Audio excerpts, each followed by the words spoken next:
Hey there everyone, and welcome back to your weekly crypto market update. My name is Brendan from the Crypto 101 team, and as per usual, there's a lot going on here in the crypto markets. I mean, for starters, we have Bitcoin pushing back to its all-time high. We have altcoins recovering at a rapid rate. We have records being broken, the ETF flows going through the roof. In fact, we're actually shattering more records on the ETF front, but we'll talk more about that in just a second. And we have publicly traded companies coming out and buying hundreds of millions of dollars worth of Bitcoin. There's crypto chatter everywhere, and we're going to break it down all in today's video.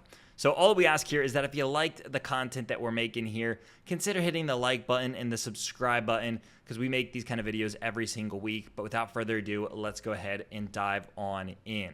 Now, the first thing that we need to talk about here is prices, because not only is the price of Bitcoin getting really close to that all-time high again, but we also have altcoins just soaring back to the upside. I mean, let's take a look at a few of these. We have Aerodrome up almost 8% on the day.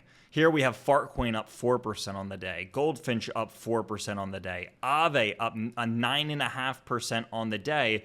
And the list just goes on. I mean, here's another one. Maker up almost 10% on the day. Link pushing 5% on the day. Uniswap up 19% on the day. And so the altcoin market is really starting to heat up. And of course, there's plenty of other ones that we could look at. We could look at Sierra being up 8%, and the list goes on and so forth as everything is rallying back to the upside. So the real reason, or the real question that I think a lot of people have here is, can Bitcoin hit new all-time highs? Can we see an altcoin market? And what is the catalyst that can get us there? And that's what I want to break down in this video here right now. So again, Bitcoin looking good across the board, making a push for the all-time highs, and altcoins are right behind it. And so what we're starting to see now are these articles come out. Hey, Bitcoin is soaring. It's pushing back $110,000. It's breaking records. It's nearing those records. You know, this even says, hey, Ethereum and Dogecoin are right behind it, and it would be right. Well, if we look at what some of these catalysts are, I think this paints the picture really well, and there's some other data points around the ETFs that I want to show all of you. So here, let's take a look at this. US spot Bitcoin ETFs are set to hit $1 trillion in cumulative trading volume in less than 18 months since their launch. Think about that for a second. They're going to do $1 trillion in cumulative trading volume. That's a ton of money. Now, people are still going to say, well, Brendan, what about the flows? $1 trillion in volume is impressive, but that's not $1 trillion in flows. And I'd say, hey, you're right. There is not $1 trillion in net inflows. But what there is the fact that BlackRock's Bitcoin ETF alone has become the fastest ETF ever to break $70 billion.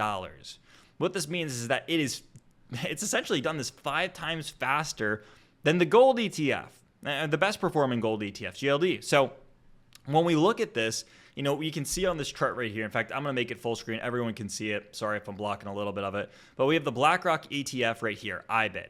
It did this in 341 days. Now, what about these other ETFs? Well, we have GLD, we have IEFA, we have VU, we have IEMG. We have all these other mainstream ETFs that we can compare this to. And we can see that IBIT just crushed it. I mean, it just blows these other ones out of the water in terms of performance. So we're seeing just record-setting levels of cumulative trading volume. We're seeing record levels of just all these different metrics broken. And it's not alone. I mean, the Ethereum ETFs have been crushing it as well.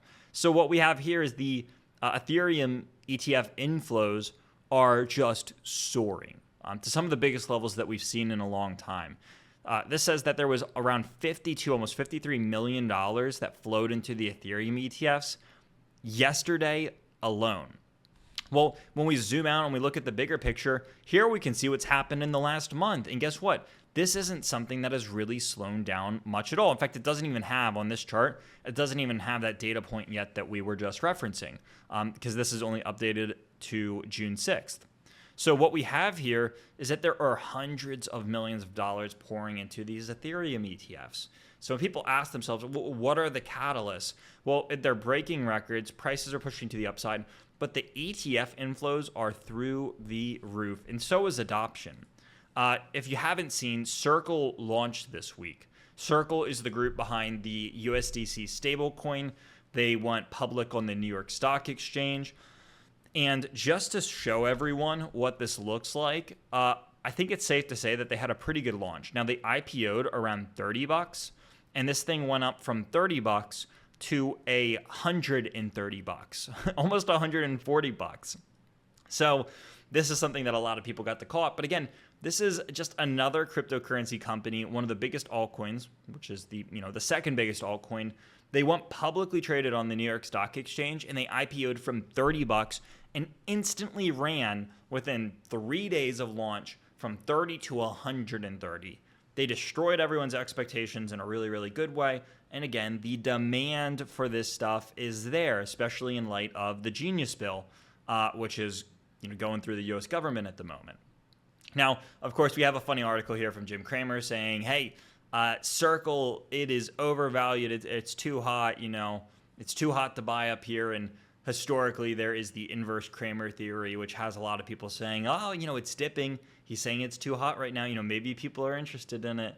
But this is really just meant for banter and to show everyone, or really give us a reason to talk about the Circle stock price and the just massively successful launch that they had as a front-facing crypto company. It was really at the front of the industry. So we like that they are doing so well, especially even in the TradFi market. Now, here are some of those companies that I talked about earlier. I mean, we have Japan's SBI saying, hey, we invested $50 million into this Circle IPO. Companies are extremely interested in getting exposure to the crypto markets. We've seen this with sovereign wealth funds. We've seen this with actual publicly traded companies. We've seen this with privately traded companies. All these different entities and even high net worth individuals, they are looking at trying to get exposure to the crypto market. I believe that even BlackRock got a pretty sizable chunk of stake in the Circle IPO as well. I know that Coinbase was trying to buy Circle, Ripple was trying to buy Circle. I would assume that they probably tried to get some shares of the stock as well, but there's really, really high demand for this stuff. Now, on top of that, we have NASDAQ listed Cyber. Cyber Financial said that, hey, we're planning to raise $100 million for crypto and AI investments. And, again, this is all stuff that has just happened within the last week. We're making these videos every single week. In fact, we actually do 2 of them. I do one today on this channel and one tomorrow on the Crypto 101 channel. So if you're not following them, go check them out or check us out over there. But we do 2 of these. We do the crypto market update today and the crypto rundown over there. And there's so much news that just to talk about that we make these twice a week, every single week, completely for free. And we have all these new topics to talk about every week. And again, I say this because I want to show that there is a ridiculous amount of demand and adoption and stuff happening here. And there's no shortage of this, which is ultimately bringing us back to prices, which is pushing the price of a lot of this stuff up. So there's a lot of really positive stuff happening here in the crypto market. I know that people are seeing Bitcoin dominance fall today as altcoins are rallying, and that's getting them excited. So no matter whether you are a infrastructure investor in the crypto space and in the blockchain space, you're a Bitcoin maxi, you're an altcoin maxi, it doesn't matter. I really do think that there is something for everyone here in the market. So if you enjoyed this video, make sure that you hit that like and subscribe button. As I said already, we make these videos every single week completely for free. So if you do like them, all we ask is that you stick around for future videos. Now, if you are new here and you want to get plugged in to an awesome crypto community, you can go down to the link in the description down below, and you can even get access to our entire crypto portfolio for just $1. So if that sounds interesting, make sure that you go down there, you check out the links in the description, and we're going to see all of you at the same time, same place next week.